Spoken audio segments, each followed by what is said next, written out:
அப்புறம் இன்னொரு I think நம்ம அன்னைக்கு பண்ணதுல சரியா வரல. அ உங்களுக்கு சோர்சஸ் கண்டிப்பா இருக்கும். Intelligence sources. இப்ப இந்த நெருக்கடிகள் எல்லாமே வந்து கண்டிப்பா வழக்கமா சொல்லுவாங்க. இன்டெலிஜென்ஸ் சர்க்கிள்ல சர்வே எடுப்பாங்க. அந்த சர்வே பேஸ் பண்ணி தான் வந்து எல்லா மூவ்ஸும் இருக்கும்னு. அப்புறம் நீங்க நீங்க சில பேட்டிகள்ல வந்து 20% வரைக்கும் போறதுக்கு வாய்ப்புகள் இருக்குன்னு சொல்லியிருந்தீங்க. அது அந்த அந்த இன்டெலிஜென்ஸ் சோர்சஸ் கன்ஃபார்ம் பண்ணது கரெக்ட்டா? நாம் தமிழர் அடுத்த கட்ட ஜம்ப் உறுதி. அளவு சரி. உயரம் நம்ம இப்ப சொல்ல முடியாது. பரப்புரை இதுல தான் சொல்ல முடியும்.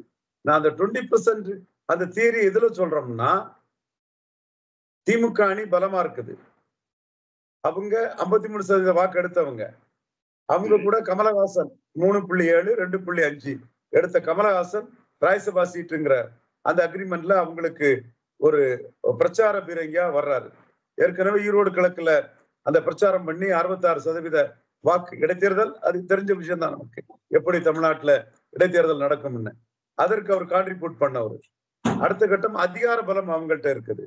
அதற்கு அடுத்த பார்வை 2009லும் 1999லும் ஆளுங்கட்சியாக இருந்து திமுக மக்களவை நடத்தும் போது எப்படி இடைத்தேர்தல்ல ஆளுங்கட்சிக்கு எதிர்ப்பு பிரதிபலிக்காதோ, பணபலம் அதிகார பலம் தான் பிரதிபலிக்குமோ, அது மாதிரி 2 இடத்திலையும் ஆளுங்கட்சிக்கு எதிர்ப்பு பிரதிபலிக்கல.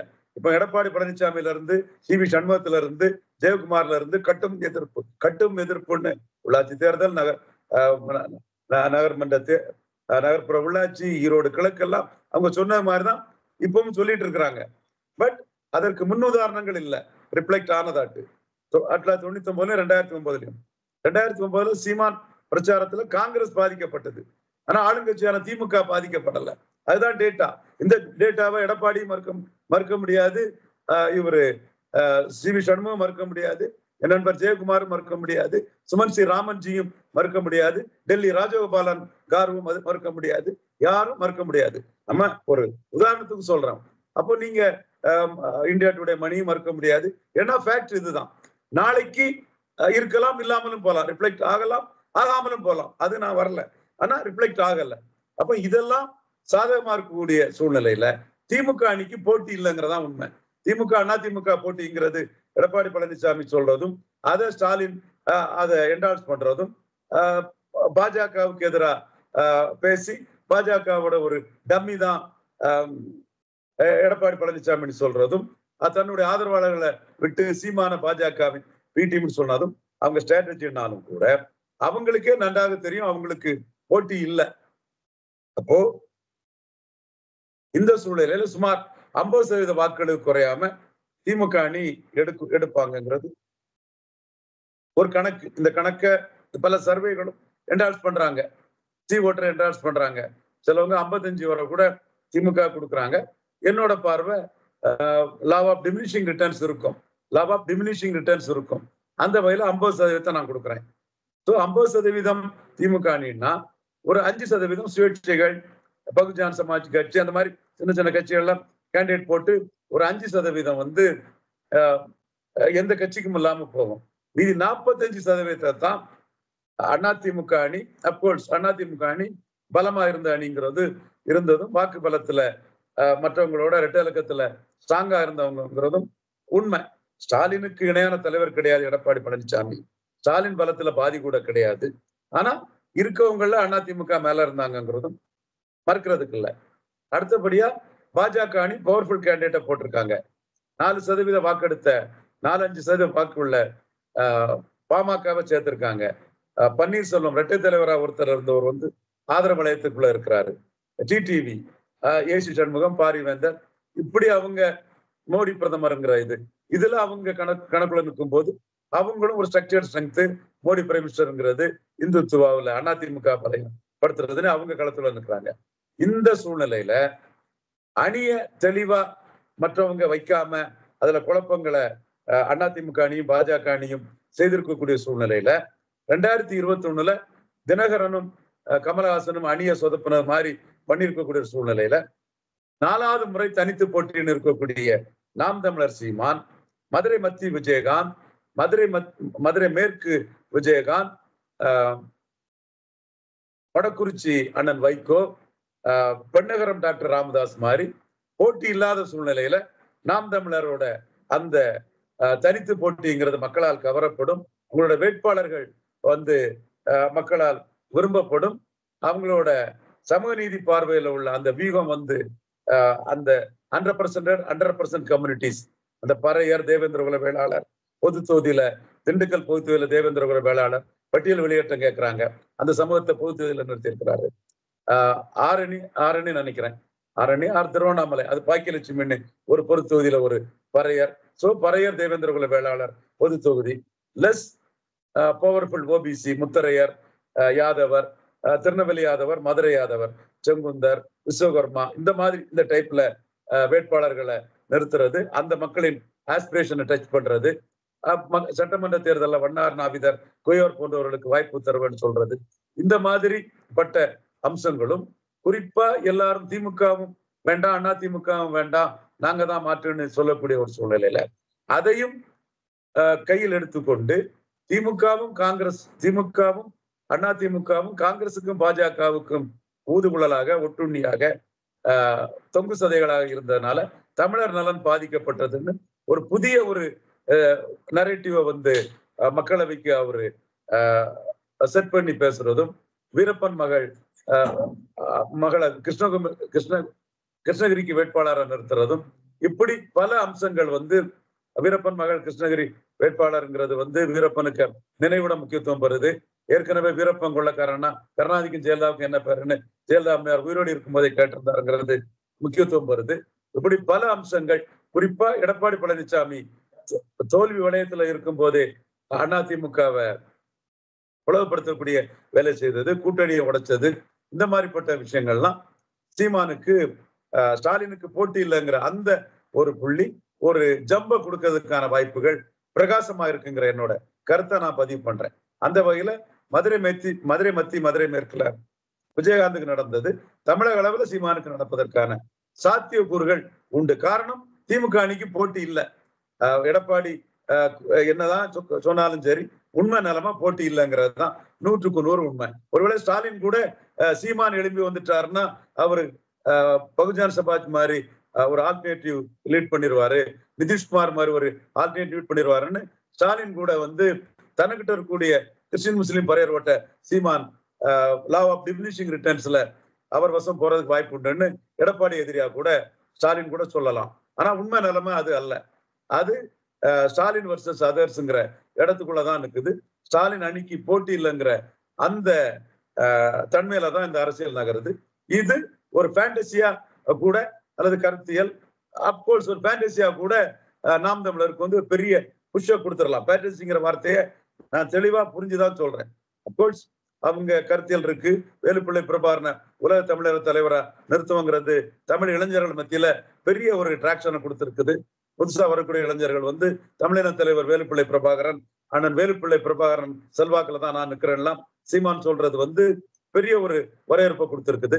அதே மாதிரி சீமான் ஸ்டாலின், எடப்பாடி சீமான்ல நான் ஒரு ஏழை எளிய விவசாய குடும்பத்துல சேர்ந்த ஒரு தன் நிலத்துல விவசாய வேலை பார்க்கக்கூடிய ஒரு விவசாய தாயின் மகன்லாம் சொல்றது சாதாரண ஜனங்கள் மத்தியில, விவசாய குடும்பத்தை சேர்ந்தவர்கள் மத்தியில விவசாய சின்ன போனாலும் சீமான் மேல நம்மள ஒருத்தன், நம்ம குடும்பத்துல ஒருத்தங்கிற ஒரு அப்பீல சீமானு கொடுக்குது. இப்படி பல அம்சங்கள்ல சீமான் வந்து தன்னோட வாக்கை வந்து பாய்ச்சல்ல கொண்டு போறதுக்கான வாய்ப்புகள் இருக்குது. பெடரல் சர்வே 2 மடங்கு ஆகும்னு சொல்லுது, தந்தி சர்வே 2 மடங்கு ஆகுன்னு சொல்லுது, குமுத ரிப்போர்ட்டர் 3 மடங்கு ஆகுன்னு சொல்லுது. சோ இந்த புள்ளிகளும் நான் என்னோட அப்சர்வேஷனை மையமா வச்சு மதுரை மேற்குல விஜயகாந்துக்கு கிடைச்ச ஒரு பூஸ்ட், மொடக்குறிச்சியில் அண்ணன் வைகோ கிடைச்ச ஒரு பூஸ்ட், டாக்டர் ஐயாவுக்கு பெண்ணரத்துல கிடைச்ச ஒரு பூஸ்ட், தமிழக அளவுல கிடைச்சாலும் ஆச்சரியப்படுவதற்கு இல்லைங்கிற அதற்கான சாத்தியக்கூறுகள், அதற்கான அரசியல் சூழ்நிலைகள் இருக்குது. குறிப்பா திமுக அணிக்கு போட்டி இல்லைன்னு சொல்லும் போது அதிமுக வாக்காளர்கள் சுருண்டுருவாங்க.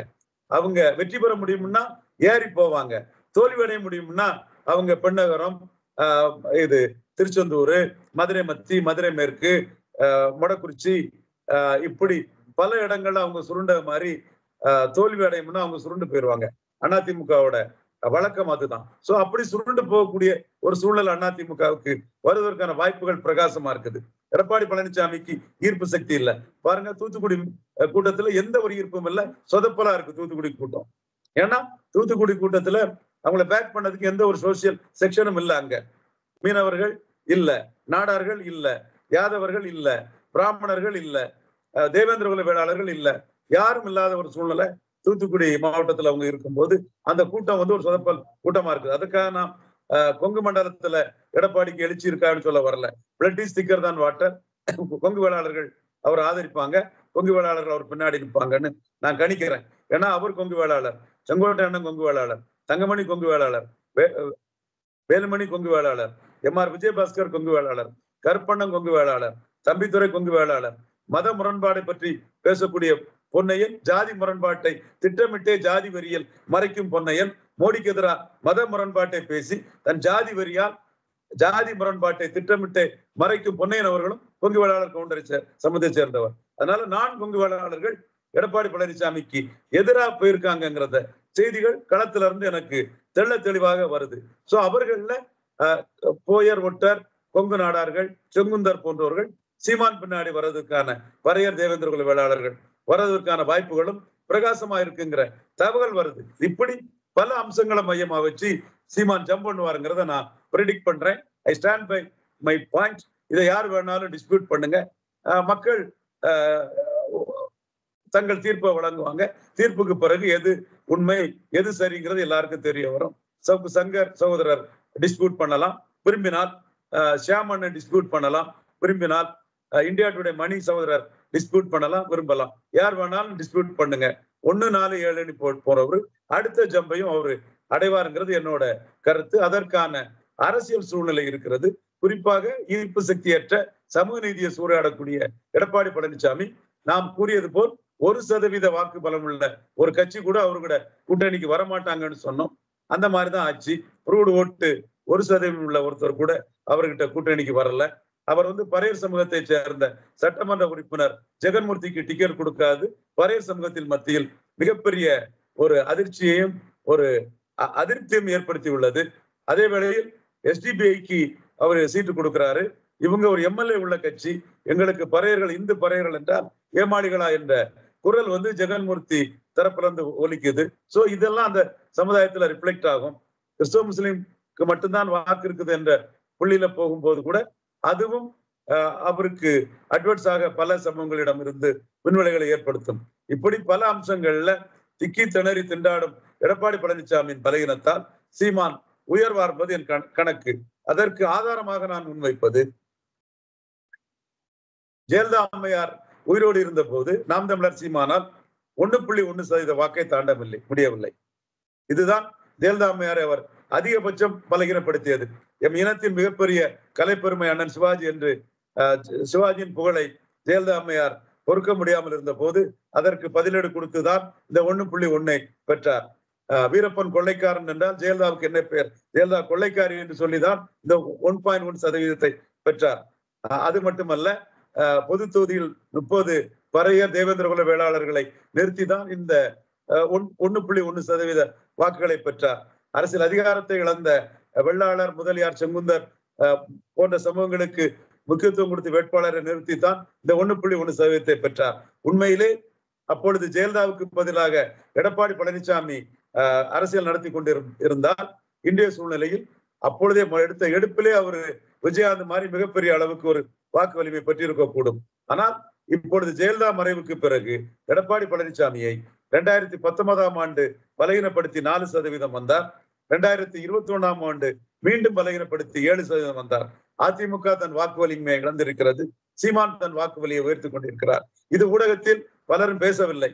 சங்கர் சகோதரர் பேசவில்லை, சுமன் சி ராமன் சகோதரர் பேசவில்லை, இந்தியா டுடே மணி பேசவில்லை, ஷியாமண்ணன் பேசவில்லை. அதனால் இது பொய்யாகி விடாது. இது முழுக்க 100% உண்மை, தரவுகளோடு கூடிய உண்மை. இதை அவர்கள் மறுக்க முடியாது. நான் பேசுவதை அவர்கள் கிளியில் சைலன்ஸ் பண்ணிவிட்டு ஒதுங்கி செல்லலாமே தவிர நான் சொல்வது தவறு என்று அவர்கள் சொல்ல முடியாது. அந்த வகையில் கடந்த கால முன்னுதாரணங்களின் அடிப்படையில் 3வது முறையும் ஐயா எடப்பாடி பழனிசாமி அவர்களை நாம் தமிழர் சீமான் பலகீனப்படுத்துவார் என்று நான் உறுதியாக நம்புகிறேன். அதைத்தான் நான் ப்ரெடிக்ட் பண்ணி இருக்கிறேன். மேலும் இதற்கு இன்னொரு முக்கிய காரணம், 2009, 2011, 2014ஆம் ஆண்டுகளில் ஜெயலலிதா அம்மையாருக்கு அடுத்தபடியாக ஒரு மாஸ் க்ரௌட் புல்லராக அதிமுக அணியில் நாம் தமிழர் சீமான் தான் இருந்தார். ஐயா எடப்பாடி பழனிசாமி சேலம் மாவட்ட செயலாளராகத்தான் இருந்தார். இது தமிழக அளவில் ஜெயலலிதா தலைமைக்கு வாக்களித்த அனைத்து வாக்காளர்களுக்கும் தெரியும். சோ ஜெயலலிதா தலைமையை ஏற்றுக்கொண்ட வாக்காளர்கள் தான் ஈர்ப்பு சக்தியற்ற சமூக நீதியை சூறையாடும் எடப்பாடி பழனிசாமியின் தலைமையை ஏற்றுக்கொள்ளாமல் நாம் தமிழர் சீமான் தலைமைக்கு வந்து கொண்டிருக்கிறார்கள். இது 2024 தேர்தல் முடிவில் தெள்ள தெளிவாக அனைவரும் கண்டுகொள்ளும் அளவு உணர்த்தும். நன்றிங்க ஐயா, ரொம்ப தெளிவான விளக்கம், ரொம்ப நன்றி. இப்ப வந்து நீங்க இந்த உங்களுடைய அனாலிசிஸ், உங்க டேட்டா பாயிண்ட்ஸ், உங்க ஃபீல்ட் சர்வே, உங்க எக்ஸ்பீரியன்ஸ் வச்சு சொல்றீங்க. கண்டிப்பா நீங்க வெளியே சொல்ல முடியாது டைரக்டா, பட் ஏதாவது உளவுத்துறை சோர்சஸ் அந்த சர்வேவோட சாம்பிள் அந்த மாதிரி ஏதாவது ரிசல்ட்ஸ் உங்ககிட்ட ஹிண்ட் கொடுக்க முடியுமா? ஏதாவது சீமான் ஜம்ப் ஆகிறாருன்னு சொல்றாங்க, அதுல எந்த மாற்றமும் இல்லை.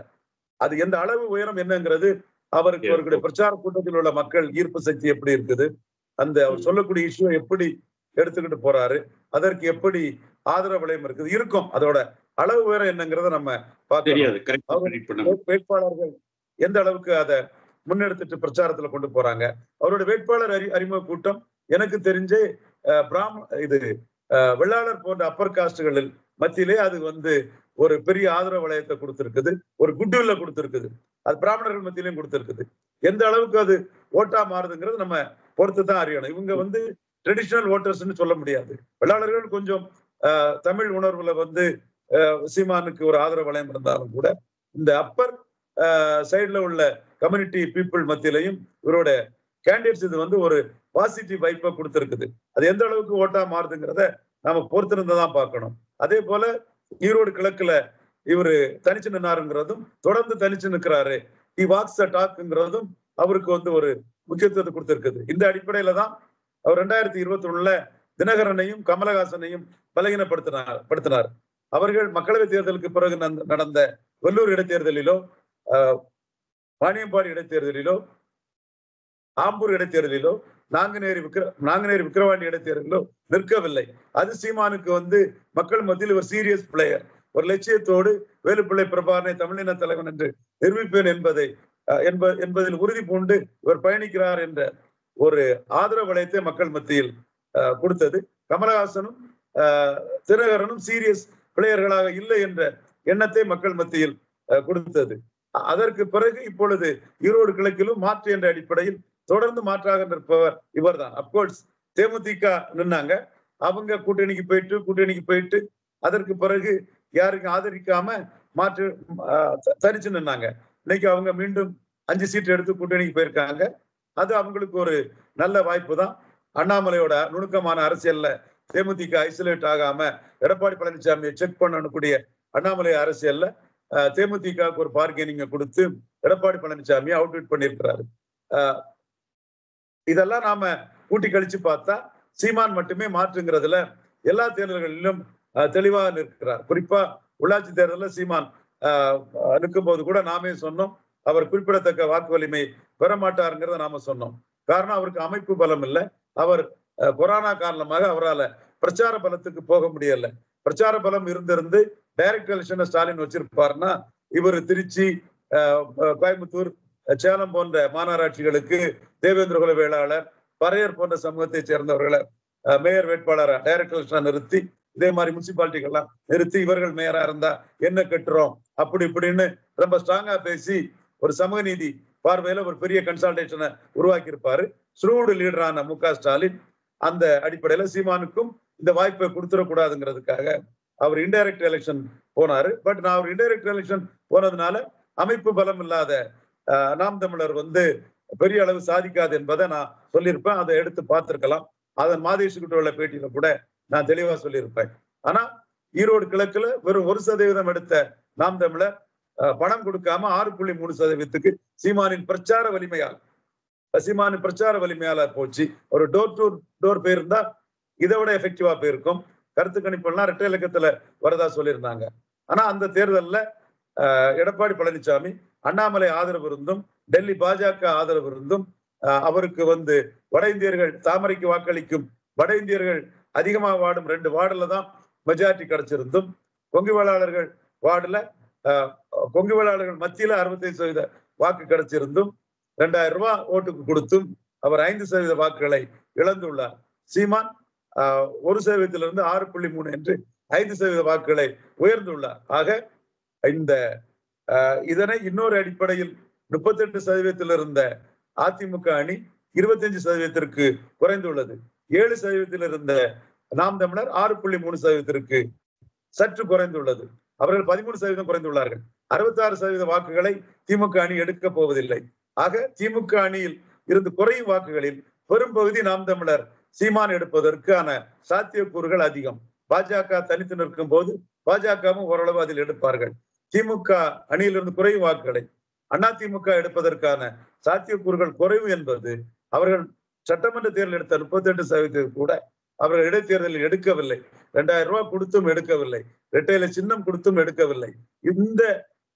இதன் அடிப்படையில் 65% கொங்கு வேளாளர்கள் எடப்பாடி பழனிசாமிக்கு, இது கொங்கு வேளாளர்களின் அதிகாரம். எடப்பாடி பழனிசாமி வென்றால் கொங்கு வேளாளர்களுக்கு அதிகாரம் உயரும். அவரோடு எண்ணற்ற கொங்கு வேளாளர்கள் இருக்கிறார்கள். இளைஞர்களில் என்றாலும் சரி, எல்லா அமைப்புகளில் என்றாலும் சரி, அது கொங்கு வேளாளர்களின் கட்சியாகவே இருக்கிறது என்ற அடிப்படையில் அவர்கள் வாக்களித்தது நியாயம்தான், சரிதான். அதை நான் மறுத்து பேச மாட்டேன். ஆனால் அதே ஈரோடு கிழக்கில் பறையர்கள், தேவேந்திர குல வேளாளர்கள், அருந்ததியர்கள், செங்குந்தர்கள், நாயுடுகள் 10-12%-க்கு மேல் அஇஅதிமுகவின் இரட்டை இலைக்கு வாக்களிக்கவில்லை. சமநீதியை சூறையாடும் சின்னம் என்றுதான் இந்த சமூகங்கள் இரட்டை இலையை பார்த்தார்கள். அதைத்தான் நான் சொன்னேன். இரட்டை இலைக்கு போடும் வாக்கு எடப்பாடி பழனிசாமிக்கு போடும் வாக்கு. எடப்பாடி பழனிசாமிக்கு போடும் வாக்கு என்பது அருந்ததிகர், தேவேந்திர குல வேளாளர், செங்குந்தர், நாயுடு, பறையர் போன்ற சமூகங்கள் தங்கள் அதிகாரத்தை யாரோ ஒருவர் காலடியில் கொண்டு சமர்ப்பிப்பதற்கு சமம். அவர்கள் ஈரோடு கிழக்கிலே வெளிப்பணர்ந்து உள்ளார்கள் என்பதை நான் ஆதாரப்பூர்வமாக காண்கிறேன். அதனை அவர்கள் மக்களவை தேர்தலிலும் நிரூபிப்பார்கள் என்பது என்னுடைய கணக்காக இருக்கிறது. இதை மறைக்கத்தான் ஐயா KP முனுசாமி சமநீதி சூறையாடலை மறைக்கத்தான் தந்தை பெரியாருக்கு பாரத ரத்னா என்று கூறினார். அது பிராமண சமுதாயத்திற்கு எதிரான ஒரு அரசியலை தாங்கள் செய்வதாக காட்டிக் கொள்வதற்காக சொன்னார். வாங்கி கொடுத்து விட்டாரா? அதன் பிறகு அவர் பேசினாரா? நான் சொன்னேன், சமநீதி சூறையாடலை மறைப்பதற்கு, பறையர்கள் செங்குந்தர்களை ஏமாற்றுவதற்கு பெரியாருக்கு பாரத ரத்னா என்று சொல்லியிருங்கள். உங்களால் முடியாது ஐயா KP முனுசாமி அவர்களே. முடியாத ஒன்றை சொல்லி நீங்கள் பறையர்களையும் செங்குந்தர்களையும் உடையார்களையும் அகமுடையார்களையும் ஏமாற்றுவதை பெரியார் என்று இங்கு ஏமாத்து வேலையை செய்தீர்கள். சமூக நீதி சூறையாடலை மறைப்பதற்கு இதை செய்கிறீர்கள் என்று நான் ஆணித்தரமாக சொன்னேன். இன்று அந்த சமூகங்கள் மத்தியில் அது நீர் பூத்த நெருப்பாக இருந்தது. எங்கள் டீமின் உழைப்பால் கொடுந்து விட்டு எரிய ஆரம்பித்திருக்கிறது.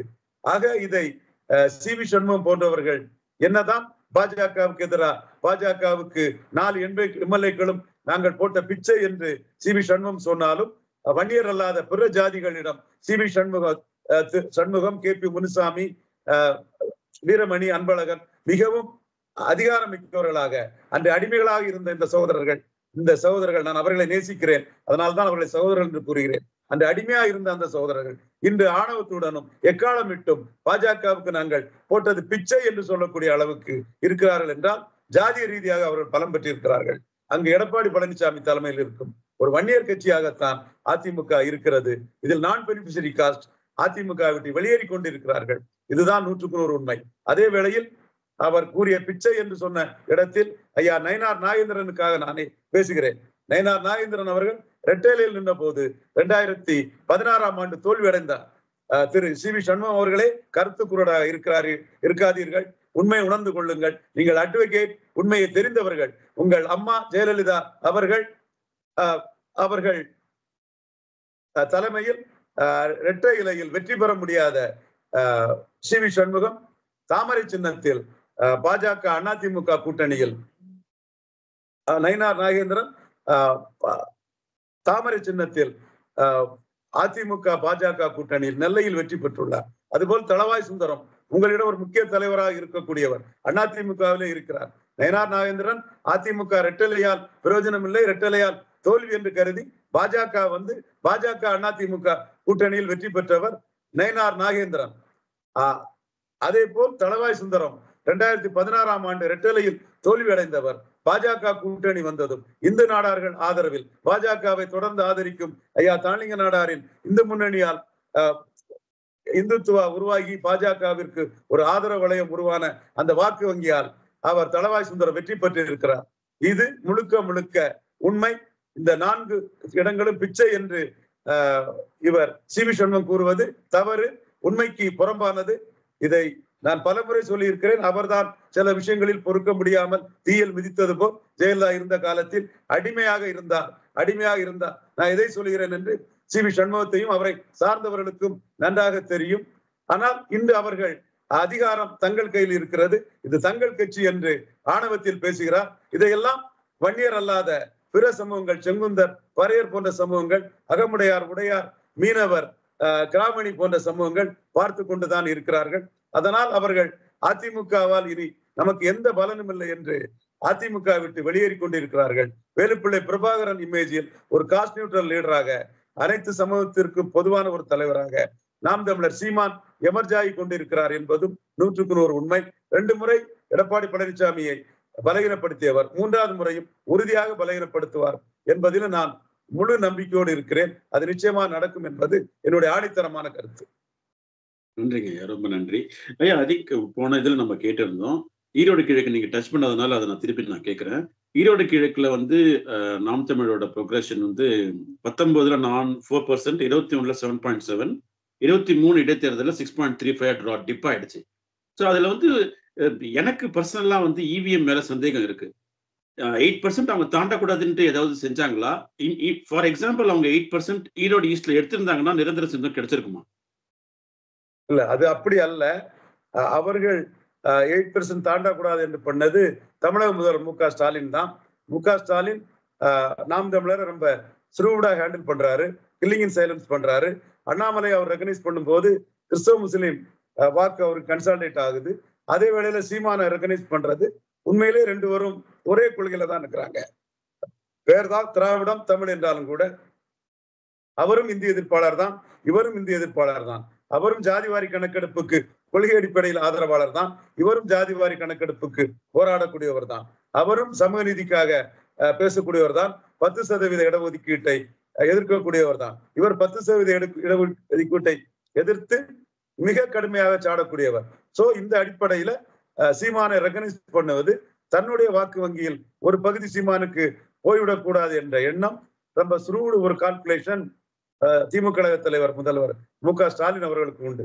அதனால்தான் அவர் அங்கு ஆர்கனைசராக பெரிய அளவு இருந்த செந்தில் பாலாஜியை, குறிப்பாக இரட்டைலையில் ஆளுங்கட்சியாக இருந்து எடுத்ததை விட உதயசூரியனில் எடப்பாடி பழனிசாமி முதல்வர் என்பதை ஆளுங்கட்சி அதிகாரத்தை எதிர்த்து அரவக்குறிச்சியில் அதிக வாக்கெடுத்த தமிழ்நாட்டின் நம்பர் 1 ஆர்கனைசர் சொல்லப்படக்கூடிய செந்தில் பாலாஜியிடம் 5% மேல் நாம் தமிழர் எந்த காரணம் கொண்டும் வந்துவிடக்கூடாது என்பதை வந்து ஸ்டாலின் ஒரு உத்தரவாகவே போடும் போது, செந்தில் பாலாஜி வந்து ஸ்மார்ட் போன், ஸ்மார்ட் வாட்ச் மற்றும் இளைஞர்கள், நியூ ஓட்டர்ஸை வந்து நாம் தமிழருக்கு இந்த இடைத்தேர்தல்ல வரவிடாம பண்ணதுக்கு என்ன செய்யணுமோ அனைத்து வேலைகளையும் இவர் செந்தில் பாலாஜி செய்தார். அதன் விளைவாகத்தான் சீமான் வந்து ஜம்பாக முடியவில்லை. இன்னும் ஒண்ணு, சீமான் டோர் டு டோருங்க அளவுக்கு அவர் மேடை பேச்சில உயர்த்தினார். நான் மறுக்க வரல, எடப்பாடி பழனிசாமிக்கு ஈர்ப்பு இல்ல, சீமானுக்கு ஈர்ப்பு இருக்குது. அவர் வந்து இதையும் தாண்டி இன்னும் கொஞ்சம் இறங்கி தெருக்கள்ல போய் அவர் வாக்கு கேட்டிருந்தாருன்னா உண்மையிலே கூடியிருக்கும். பல கருத்து கணிப்புகள் இரட்டை இலக்கத்துல அவர் வந்தது. அது வாக்கு சரிவுக்கு காரணம் ஆளுங்கட்சியோட போல் மேனேஜ்மெண்ட் தான். இதை நான் உணர்ந்ததுனாலதான் என்னோட எந்த பேட்டியிலையும் நாம் தமிழருக்கு ஈரோடு கிழக்குல என்ன சதவீத வாக்கு வருங்கிறத நான் டிக்ளேர் பண்ணல. யாரும் சொல்ல முடியாது நான் இத்தனை சதவீத வாக்கு வரும்னு நான் டிக்ளேர் பண்ணல. அதே வேளையில சீமான் வந்து அந்த தேர்தலை தமிழக அளவுல பண்றாரு.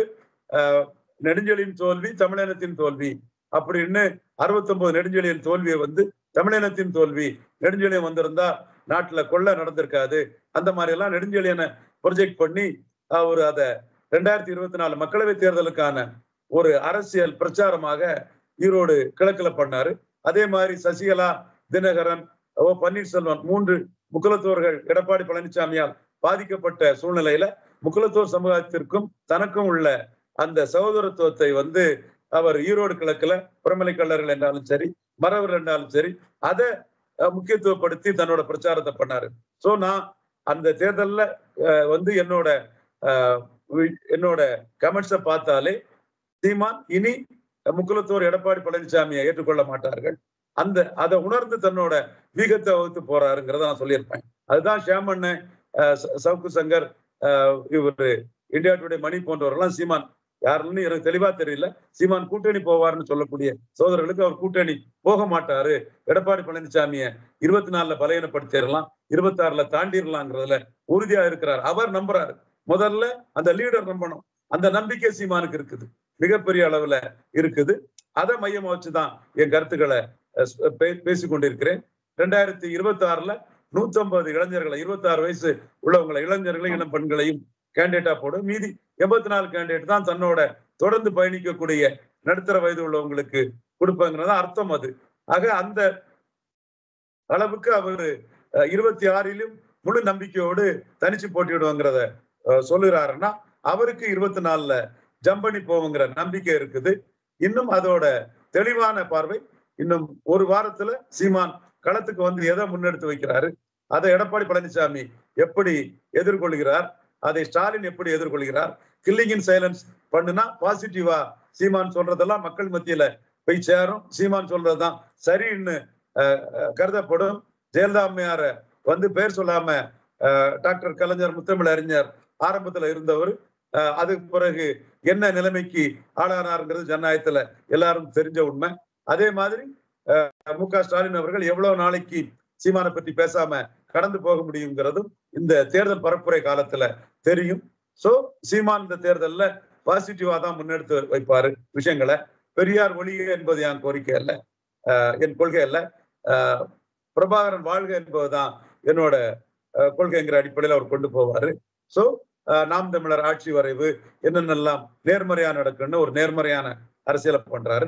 அதை பண்ணும்போது கண்டிப்பா அதோட தாக்கம் என்ன, வீரியம் என்னங்கிறத உங்களிடம் உறுதியாக பகிர்ந்து கொள்கிறேன். இப்பொழுது பல அம்சங்களின் அடிப்படையில், புதிதாக வந்திருக்கும் நியூ ஓட்டர்ஸ் அடிப்படையில் அவர் வந்து முன்ன விட அதிக வாக்களை எடுப்பார் என்று உறுதியாக நான் கணிக்கிறேன். நன்றிங்க, ரொம்ப நன்றி. ஏன்னா அதான் என்ன 7.7ல இருந்து 6.35 டிராபிக்கல் வாரியா பார்க்கும்போது கன்னியாகுமரி, தூத்துக்குடி, ராமநாதபுரம் அந்த தொகுதிகள் எல்லாம் வந்து ஜம்ப் 2019 வெர்சஸ் 2021 ஜம்ப்ல வந்து லீடிங்ல இருந்தாங்க நாம் தமிழர் பொறுத்த வரைக்கும். ஆனா ரீசெண்ட் கேண்டிடேட் அனௌன்ஸ்மெண்ட் பொறுத்த வரைக்கும் கொஞ்சம் எல்லாமே மொத்த தொகுதிகள் எல்லாமே கொஞ்சம் ஹைலைட்டா வந்திருக்கு. கிருஷ்ணகிரி, மயிலாடுதுறை, விழுப்புரம், இவங்களாம் ஸ்டார் கேண்டிடேட்ஸா. இதெல்லாம் வந்து எப்படி நீங்க பாக்குறீங்க? இதெல்லாம் புது லிஸ்ட்லாம் வருமா? இந்த 2024 ரிசல்ட்ஸ் இதெல்லாம் பாதிப்பு ஏற்படுதுமா? வீரப்பன் மகள் கேண்டிடேட்டுங்கிறது பெரிய தாக்கத்தை ஏற்படுத்த வாய்ப்பு இருக்கு. நீங்க அந்த இளைஞர்கள் கூட்டம் அதிமுக வேட்புமனு தாக்கலுக்கெல்லாம் அந்த ஆவரேஜ் ஏஜ் வந்து 50+ இருக்குது. நாம் தமிழர் வேட்புமனு தாக்கலோட ஏஜ் எல்லாம் அதோட 25 இயர்ஸ் வந்து குறைவா இருக்குது. இதை நீங்க பாருங்க. எல்லா இடமும் அதிமுக வேட்புமனு தாக்கல் படத்தையும் நாம் தமிழர் வேட்புமனு தாக்கல் படத்தையும் பாருங்க. இது வெளிப்படையாக தெரியும். கேண்டிடேட் இதுல வந்து ஸ்டார் கேண்டிடேட்டா இருக்கிறது வந்து வீரப்பனோட மகதான். அதுவும் சீமான் வந்து டாக்டர் ராமதாஸ் அவர்களே, மதிப்புரிய டாக்டர் ராமதாஸ் அவர்களே ஜெயலலிதா அம்மையார் வீரப்பனை கடைஞ்சடிச்ச கொள்ளக்காரன் அந்த இதெல்லாம் கடுமையா விமர்சிக்கும் போது எதுவுமே பேசாத போது வீரப்பன் கொள்ளக்காரம்னா ஜெயலலிதாவுக்கு என்ன பேருன்னு சீமான் கேட்டாரு. இப்போது சமீபத்துல சேலம் பொதுக்கூட்டத்துல கூட வீரப்பன் கொள்ளக்காரம்னா ஜெயலலிதா கொள்ளக்காரின்னு ஜெயலலிதாவை கடுமையா சாடினாரு. அது காரணம் ஜெயலலிதாவே என்னால விமர்சிக்க முடியும், எடப்பாடி எனக்கு ஏமாத்திரம்னு எடப்பாடிக்கு ஊர்லயே போய் வதந்திகளை பரப்பாதீங்க ஐயா எடப்பாடி பழனிசாமிகளே, சில ஆதரவாளை வச்சு பொய்யான புரட்டான செய்திகளை பத்திரிகைகள்ல ஃபீட் பண்ணாதீங்கிறத இன்டைரக்டா உங்களோட கிளாடித்தனமா எனக்கும் அரசியல் பண்ண முடியும்னு நீங்க தமிழரான உங்களை நான் விமர்சிக்க விரும்பல. அதே வேளையில கன்னடாரான ஜெயலலிதாவை வீரப்பன் கொள்ளக்காரம்னா ஜெயலலிதாவுக்கு என்ன பேருன்னு கேட்டு நான் விமர்சிக்கிறேன்னு அது எடப்பாடி பழனிசாமி கொடுத்த ஒரு பதிலடி தான். இப்பொழுது வீரப்பன் மகளை கேண்டிடேட்டா நிறுத்திருப்பது மூலமா வீரப்பனுக்கு நினைவிடம் மிகப்பெரிய அளவுக்கு உயர்வடையதுக்கு வாய்ப்பு இருக்குது. முத்தமிழறிஞர் கலைஞர் அவர்கள் தான் பசும்பொன் ஐயா முத்துராமலிங்க தேவர் அவர்களுடைய நினைவிடத்தை அவர் முதல்வரான பிறகு 1969 ஆண்டுக்கு பிறகு அதனை பெரிய அளவுக்கு உயர்த்தியது வந்து ஒரு முதல்வராக கலைஞர் கருணாநிதி அவர்களை தான் சாரும். அதுபோல மருத்துவர் ஐயா டாக்டர் ராமதாஸ் அவர்கள் ஜான் பாண்டியன் அவருடன் இணைந்து என்னுடைய ஒரு தென் மாவட்ட பொலிட்டிக்கல் சமூக அரசியல் சூழ்நிலையை ஏற்றுக்கொண்டு பரமக்குடியில் இமானுவேல் சேகரனார் அவர்கள் புகழ் உயர, இமானுவேல் சேகரனார் ஜெயந்தி பெரிய அளவுக்கு நினைவு நாள் பெரிய அளவுக்கு உயர்வதற்கு காரணம் டாக்டர் ராமதாஸ் தான். முழுக்க டாக்டர் ராமதாஸ் தான் தேவேந்திரகுல வேளாளர் சமூகத்தின் ஒரு முக்கிய அடையாளமாக இருந்த இமானுவேல் சேகரனார் புகழ் பெரிய அளவுக்கு காரணம் டாக்டர் ராமதாஸ் ஐயா முக்கிய காரணம். அதுபோல் இன்றைக்கு வீரப்பன் அவர்களுடைய நினைவிடம் நாளை தமிழகத்தில் மிகப்பெரிய ஒரு தமிழர் அடையாளமாக உயர்வதற்கு ஒரு காரணமாக வித்யாராணி அவர்களை கிருஷ்ணகிரி வேட்பாளராக நாம் தமிழர் சீமான் நிறுத்தி இருப்பது ஒரு பெரும் புரட்சியை ஏற்படுத்தி இருக்கிறது.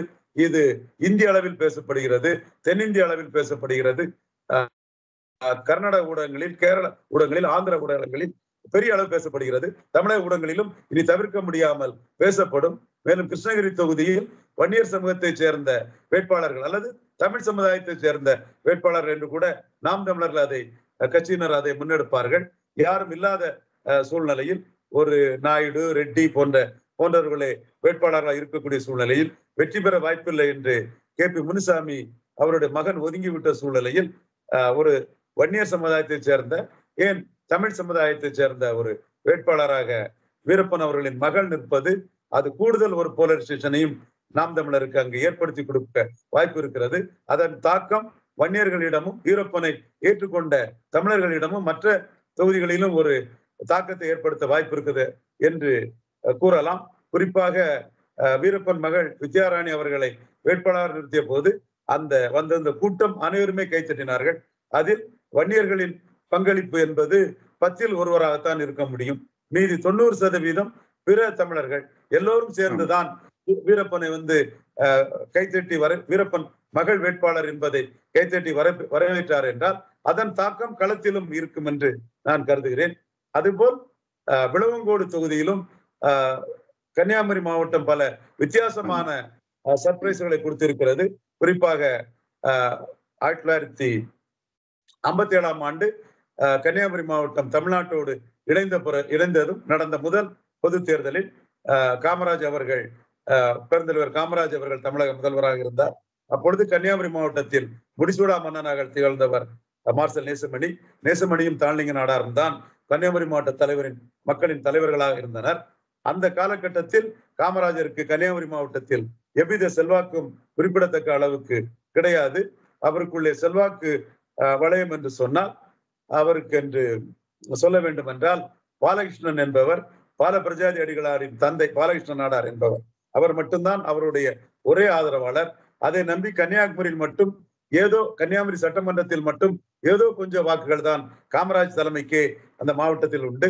மற்றபடி அங்கு பெரிய தலைவர்களாக இருந்தவர்கள் மார்சல் நேசமணியும், அடுத்தபடியாக என் தலைவர் ஐயா தாழ்லிங்க நாடார் அவர்கள் தான் என்பது 100க்கு 100 உண்மையான ஒரு ஆதாரமான ஒரு நிகழ்வு. 57ஆம் ஆண்டு மார்சல் நேசமணி அவர்கள் போட்டியின்றி கிள்ளியூர் தொகுதியில் தேர்ந்தெடுக்கப்பட்டார். குளச்சல் சட்டமன்ற தொகுதியில் லூர்தமால் சைமன் அவர்கள் மீனவ சமுதாயத்தைச் சேர்ந்த ஒரு படித்த ஒரு பெண்மணி தேர்ந்தெடுக்கப்பட்டார். சைமன் என்ற திருவிதாங்கூர் அந்த தமிழர் நிலத்தை தமிழ்நாட்டோடு இணைப்பவன் என்று போராடிய ஒரு மீனவ சமுதாயத்தைச் சேர்ந்த ஒரு மிகப்பெரிய போராளி சைமன், அவரும் மக்கள் பிரதிநிதியாக இருந்தவர் தான் நேசமணி தலைமையில். அவருடைய மனைவி லூர்தமால் சைமன் என்பவர் 57இல் குளச்சலில் தேர்ந்தெடுக்கப்பட்டார். அங்கு அந்த மக்களின் தலைவராக, அனைத்து ஜாதி மக்களின் தலைவராக ரசாக் என்றாலும் சரி, சைமன் என்றாலும் சரி, செல்லையா என்றாலும் சரி, PS மணி என்றாலும் சரி, வேலுப்பிள்ளை என்றாலும் சரி, அனைத்து சமூக மக்களின் தலைவராக இருந்த நேசமணிக்கு அமைச்சரவை பிரதித்துவம் கொடுக்காமல் காமராஜர் லூர்தமால் சைமனுக்கு அமைச்சரவை பிரதித்துவத்தை வழங்கினார். அந்த லூர்தமால் சைமன் அவர்கள் 1962ஆம் ஆண்டு காமராஜருக்கு எதிராக நேசமணி நிறுத்திய ஒரு சுயேட்சை வேட்பாளரால் தோற்கடிக்கப்பட்டார். இப்படி பல அதிசயங்களை நிகழ்த்திய ஒரு மண் கன்னியாகுமரி மாவட்டம். இன்னும் சொல்ல போனால் முதல் இந்துத்துவா MLA 2 கிறிஸ்தவர்கள் மத்தியில் யார் வை பாலச்சந்தரை தோற்கடிப்பார் என்ற சூழ்நிலையில் ஐயா தாழ்லிங்க நாடார் உழைப்பால் 1984ஆம் ஆண்டு முதல் இந்துத்துவா MLA வை பாலச்சந்தரை கொண்டு வந்த மாவட்டம் கன்னியாகுமரி மாவட்டம். அது மட்டுமல்ல, முதல் பாஜக MLA ஆக சிறிய எண்ணிக்கை சமுதாயமான கிருஷ்ணவகை சமுதாயத்தைச் சேர்ந்த வேலுப்பிள்ளை அவர்களை, வேலாயுதம் அவர்களை கொண்டு வந்த மாவட்டம் கன்னியாகுமரி மாவட்டம். இதில் சமூகநீதி அடிப்படையில் வேலாயுதம் வேட்பாளர் ஆவதற்காக முழுமையாக உழைத்து அதனை வெற்றி பெற செய்தவன் ரவீந்திரன் துரைசாமி என்பதையும் நான் இந்த இடத்திற்குள் என்னுடைய சமூக நீதி பாசிட்டிவ் சோசியல் ஜஸ்டிஸ் அங்கிருந்தே ஆரம்பித்தது என்பதையும் நான் பதிவு செய்ய கடமைப்பட்டிருக்கிறேன். வேலாயுதம் அவர்களை, கருப்புக்கோட்டு வேலாயுதம் அவர்களை ஐயா தாளிங்க நாடார் அவர்களால் இந்த சட்டசபையில் எம்எல்ஏ ஆயிருக்கிறேன் என்று சட்டசபையிலே பதிவு செய்துள்ளார். இப்படி பல அதிசயத்தக்க விஷயங்கள் எல்லாம் கன்னியாகுமரி மாவட்டத்தில் நடந்திருக்கிறது. அந்த வகையில் நாம் தமிழர் கட்சியின் முதல் சட்டமன்ற உறுப்பினராக சேவியர் அவர்களின் மனைவி ஜெமினி அவர்கள் விளவங்கோடு சட்டமன்ற தொகுதியில் இருந்து தேர்ந்தெடுக்கப்பட்டாலும் ஆச்சரியப்படுவதற்கில்லை. இப்படி பல ஆச்சரியங்கள் நாம் தமிழர் சீமானால் 2024 நிகழ்த்துவதற்கான வாய்ப்புகள் பிரகாசமாக இருக்கிறது. இந்திய வரலாற்றிலே 1% வாக்கிலிருந்து ஒருவர் 7% வாக்குக்கு போனதே ஒரு அதிசயம், ஆச்சரியம்தான். அத்தகைய ஆச்சரியத்தை சீமான் 2024 நிகழ்த்துவதற்கான சாத்தியக்கூறுகள் இருக்கிறது என்று கூறி என்னுடைய பேட்டியை முடிக்கிறேன். நன்றி, வணக்கம். ரொம்ப நன்றிங்க ஐயா, உங்க நேரத்துக்கு ரொம்ப நன்றி. நன்றி, வணக்கம்.